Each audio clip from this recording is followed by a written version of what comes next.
Microsoft's first main foray into the gaming industry was of course the Xbox, and its lead title of which was going to become an epic, Halo.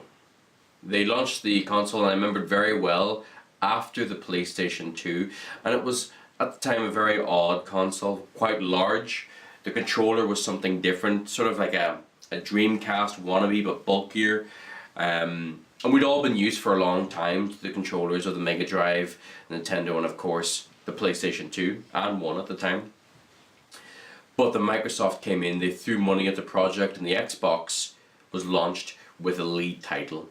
The graphics for the time did compete very well with the PlayStation 2, but it was more the gameplay, it was more the titles that I think drew people into the Xbox, and thus then begun the Microsoft community that we see flagging, albeit, but very much present today.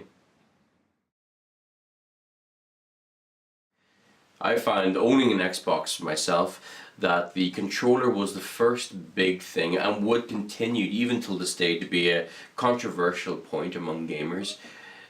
Some preferred the PlayStation's sloping angles and small but easy to use joysticks, whereas the Xbox at the time had joysticks that weren't parallel aligned, they were separated out, and from my point of view does have a lot of good aesthetic and ergonomic properties for the console gamer.